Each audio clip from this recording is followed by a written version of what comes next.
Hi everyone, Robert Peake with the Spontaneous Dungeon Master, and I want to give you an example of noun-based preparation. Actually walk you through, well, this is one I ran last weekend. It took me 10 or 15 minutes to prepare. We had a great 3-hour session out of it. So if you haven't already looked at the video that goes through the questions for noun-based preparation, do go ahead and do that now. Check out the questions, and this will give you a practical example of running that through, particularly for a location-based adventure, in this case a dungeon. So the fundamental question, what exists that's cool? I decided a Dwarven Tomb is a pretty classic dungeon crawl. So the tomb of Hundel, Hurler of Hammers, exists, and it happens to live beneath the tomb of one of my character's great-great-grandfathers, Ulro Trollman. Okay, so that's what exists, the tomb of this famous dwarf. What's the backstory? Well, Hundel, for whom Hundelstone up in the far north was named, was believed to be buried somewhere up there in the spine of the world. He was actually buried in the foothills of the Sword Mountains, near where my characters are, near Amphale, and his famous flying hammers are entombed there. So some savvy adventurers caught onto this. They found the secret entrance, but unfortunately they were killed and chased out by a boulette, and the boulette is tunneled up into Ulro Trollman's tomb. Why is this interesting to the players? Well, one of my players, Heldig Trollman, is in a fix with the law, is being sued, and needs some money. And basically his trust fund is his great-great-grandfather's tomb. So the players are going to come along probably for protection or support or just to visit Amphale. And when they discover this, Ulro's tomb will have been desecrated by the escape of these adventurers and their bloody handprints, and the place will be damaged by the boulette. And as a result, then there's just also this kind of just a cavern leading down into the darkness with a faint, mysterious glow. Right? So it should be interesting enough that they want to check it out. Some possible rewards for interacting with this. Well, Hundel's hammers are this priceless artifact. They won't know that right away. There's treasure to be had. There's an ancient site to explore with its own interesting mysteries.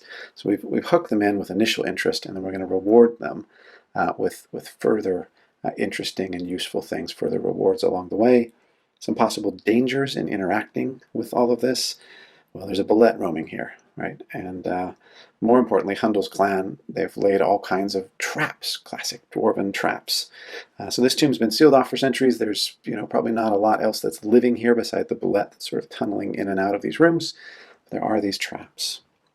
What are some clues about what's really going on? Well, written in Dwarven, written in Dedic is, here lies Hundel, thrower of hammers, right? So anybody that speaks Dwarven has a pretty good chance of knowing what they're in for, and with that good history check, they'll remember the legend.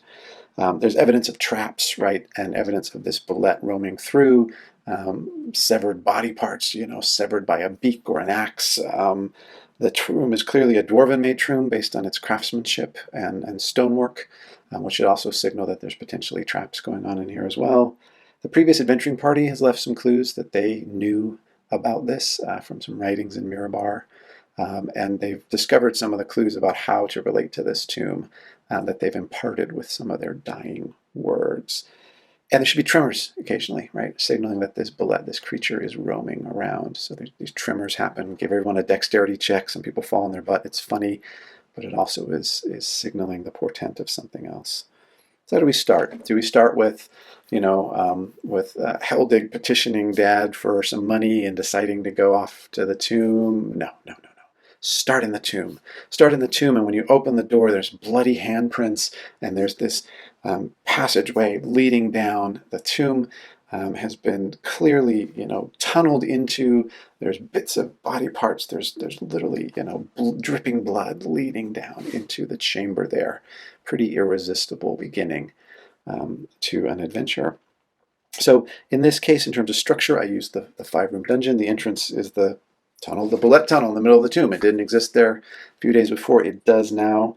The setback is this trap, this intricate trap that I just stole from Chris Perkins when he did a session with Robot Chicken, where these giant statues just rain down punishment on characters until they can figure out how to disable it. So that was the setback. The conflict is going to be near the end. The bullet gets to burrow through the ceiling and come out, and they have this big final battle. The puzzle is that Handel's tomb, there's a fake one and a real one. Handel's supposed to be facing the sunset. That's not a metaphor for his death, but the tomb is actually supposed to be facing sunset, so the fake one faces east. And the rewards, of course, Handel's hammers, and he's also left a bunch of Mirabar bars for the adventurers, basically saying, hey, if you make it this far, good on you. Here's some cash. So that's the structure. That's how we went through.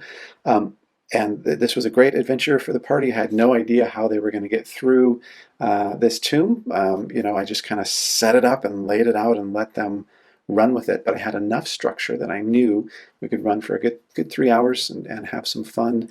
There's exploration. There's interaction with each other and with the different puzzles. There's combat with the bullet at the end, the big kind of finale moment.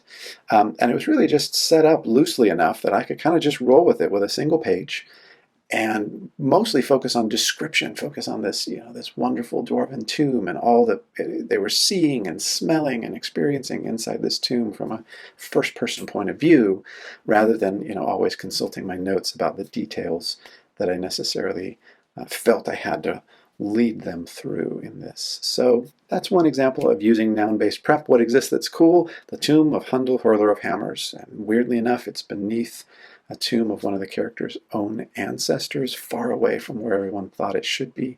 It's a little bit of a mystery, just enough to lead them in, but to let them decide how they interact with this thing, to reap the rewards, and hopefully evade the dangers. So there you go, noun-based preparation for a dungeon.